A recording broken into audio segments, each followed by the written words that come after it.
Sebelum nonton jangan lupa tekan tombol like-nya, biar Mimin tambah semangat uploadnya, dan juga jangan lupa intip keranjang jualan Mimin siapa tahu ada yang tertarik. Selamat menonton.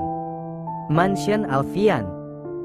Malam ini Marge meminta Ray untuk makan malam bersama dengannya dan Julia.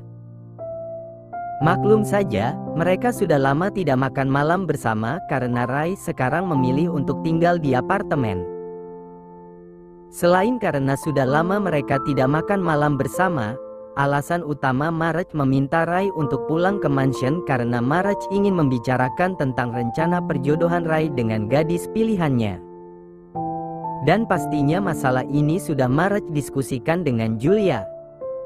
Setelah selesai makan malam, Ray, Marge, dan Julia pun pindah ke ruang keluarga. "Ray, ada yang Daddy ingin bicarakan serius denganmu," ucap Marge membuka pembicaraan. "Serius sekali, Dad. Ada apa? Kau sadar sudah berapa umurmu sekarang?" tanya Marge. 30 tahun. "Apa kau tidak ingin menikah?" tanya Marge. "Ray pasti menikah, Dad. Tapi nanti kalau Ray sudah menemukan wanita yang tepat untuk Ray," jawab Ray. "Daddy tidak bisa menunggumu sampai kau menemukan wanita impianmu. Biar Daddy yang mencarikan wanita untukmu." "Daddy apa-apaan sih?" Ray tidak mau. Tolak Ray dengan suara yang sudah sedikit meninggi. "Kalau tidak mau Daddy yang mencarikan wanita untukmu, cepat bawa wanita pilihanmu pada Daddy dan Mommy." "Tapi saat ini Ray belum punya, Dad. Daddy akan beri kau waktu sebulan untuk kau mencari wanita idamanmu dan kau kenalkan pada Daddy dan Mommy." "Yang benar saja, Dad, masa sebulan? Itu terlalu cepat. Setidaknya berikan waktu setahun atau minimal 6 bulan. Keputusan Daddy sudah bulat, Daddy tidak mau tahu. Pokoknya sebulan kau harus membawa wanita pilihanmu ke hadapan Daddy dan Mommy," ucap Marge tegas lalu berdiri dari tempat duduknya. "Selamat mencari," ucap Marge sambil menepuk pundak Ray sebelum beranjak dari ruang keluarga. "Mom, tolong Ray, Mom. Tolong bantu bicara dengan Daddy," rengek Ray pada Julia. "Maaf sayang, kali ini Mommy sependapat dengan Daddy. Mommy juga sudah tidak sabar ingin menimang cucu," balas Julia. Julia pun berdiri dari tempat duduknya. "Semangat mencari sayang," ucap Julia sambil menepuk pundak Ray lalu berlalu dari hadapan Ray dan menyusul Marge yang sudah ada di kamar. Kenapa Mommy dan Daddy tiba-tiba jadi membahas masalah ini sih?" gerutu Ray. "Bagaimana ini? Siapa yang harus aku ajak nikah?" lirih Ray frustasi sambil menjambak rambutnya. Saat Ray sedang merasa frustasi dengan keputusan orang tuanya, tiba-tiba ponselnya berdering. Ray pun mengambil ponselnya yang ia letakkan di meja. "Michela." Begitulah nama yang tertera di layar ponsel Ray. "Pasti ada yang tidak beres dengan Misea," gumam Ray. Ray pun cepat-cepat menggeser tombol hijau. "Ray, tolong segera ke sini. Kak Sea histeris lagi. Dia mengamuk bahkan sekarang Kak Sea mengancam akan lompat dari balkon kamar. Tolong segera ke sini Ray, bantu kami membujuk Kak Sea." "Aku akan segera ke sana. Kau kirim saja alamat rumahmu," jawab Ray lalu mengakhiri sepihak panggilan teleponnya. Ray yang panik pun bergegas keluar dari mansion orang tuanya tanpa berpamitan pada kedua orang tuanya. Mansion Wilson. Setelah kurang lebih 20 menit membelah jalanan dengan mobil sportnya, kini mobil sport Ray sudah terparkir mulus di halaman Mansion Wilson. Michela yang sudah menunggu kedatangan Ray langsung berlari menghampiri mobil Ray begitu mobil Ray masuk ke halaman mansion orang tuanya. "Ayo Ray cepat."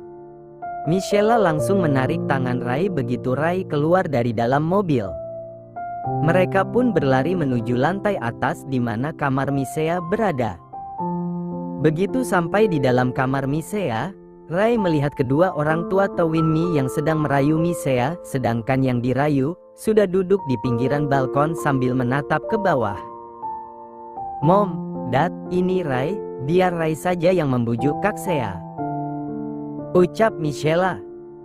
Brad dan Alea pun membuka jalan untuk Rai mendekati balkon di mana Misea berada.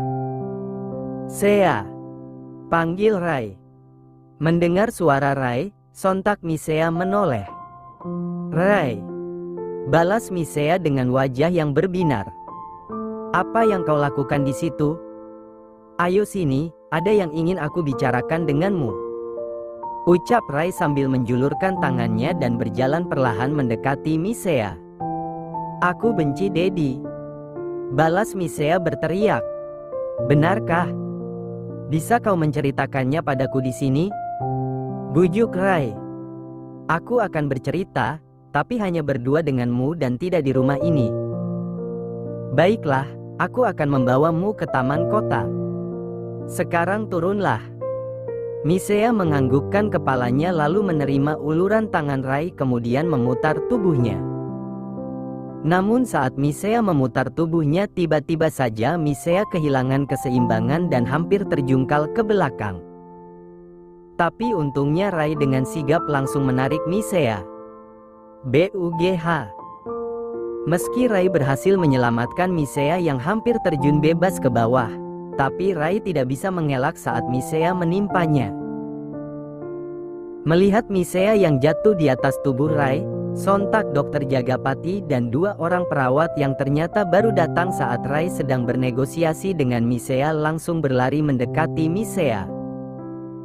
Dengan bantuan Brad dan dua orang penjaga rumah, salah satu perawat itu langsung menyuntikkan obat penenang dosis rendah pada Misea.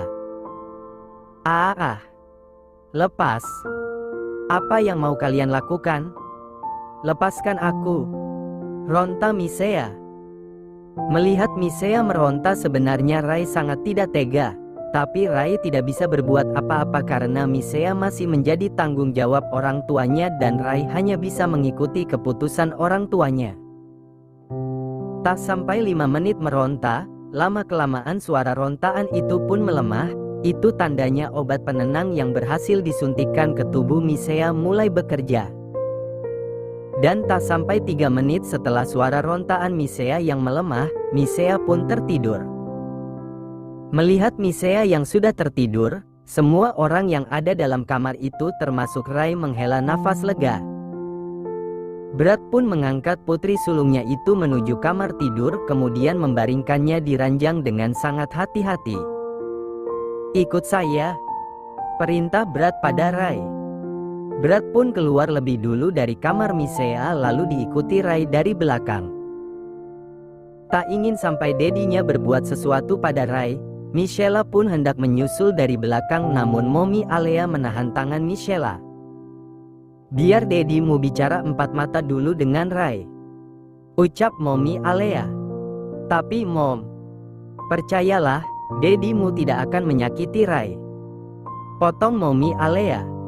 "Ruang kerja Brad. Duduk," perintah Dedi Brad pada Rai. Rai pun duduk di sofa yang berhadapan dengan Dedi Brad. "Terima kasih sudah datang dan membujuk putri saya," ucap Dedi Brad membuka pembicaraan. "Sama-sama paman," balas Rai santai. Tak ada sama sekali ketegangan dari raut wajah Rai. "Apa tujuanmu kali ini mendekati Misea? Apa kau ingin menyakitinya lagi seperti yang kau lakukan saat SD?" tanya Dedi Brad to the point. Dan pertanyaan Dedi Brad berhasil membuat Rai berpikir. "Menyakiti Misea lagi? Memangnya kapan aku menyakitinya?" gumam Rai bertanya-tanya dalam hati. "Atau kau sedang memainkan sandiwaramu dengan berpura-pura menjadi orang baik seperti yang dilakukan Chasen lalu setelah kau mendapatkan Misea, kau akan mengambil keuntungan dari Misea lalu setelah puas kau akan meninggalkan putriku?" tanya Dedi Brad sekali lagi dengan tatapan mengintimidasi. "Maksud paman apa bicara seperti itu?" Rai malah balik bertanya. "Saya tahu kau adalah penjelajah wanita. Asal kau tahu, sebelum kau menjadi seorang penjelajah wanita, saya sudah lebih dulu terjun ke dunia itu, jadi saya bisa membaca taktik yang sedang kau mainkan. Cih. Kalau memang paman adalah seorang senior, kenapa saat Chasen mendekati Misea paman sama sekali tidak tahu kalau Chasen hanya berpura-pura menjadi orang baik?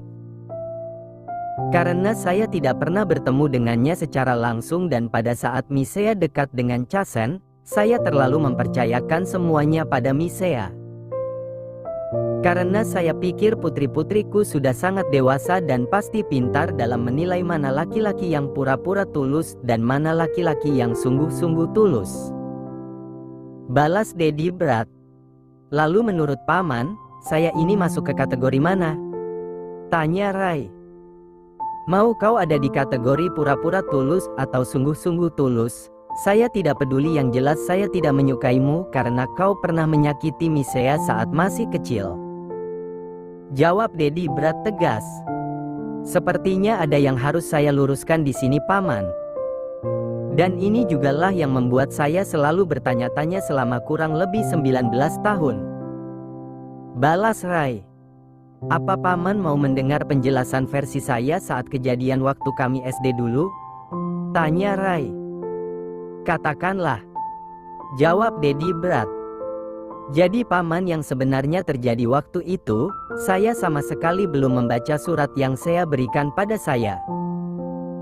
Saya baru tahu isi dari surat itu, bahkan sampai saya melihat saya dibully pun saya belum membaca surat itu.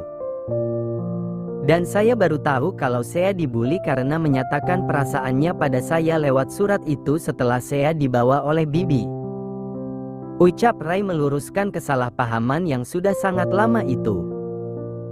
Keesokan harinya saya menunggu saya di gerbang sekolah untuk meminta maaf karena sudah dibully oleh teman-teman saya, dan saya juga ingin menjelaskan pada saya kalau saya belum membaca surat untuk saya itu saat pembulian terjadi.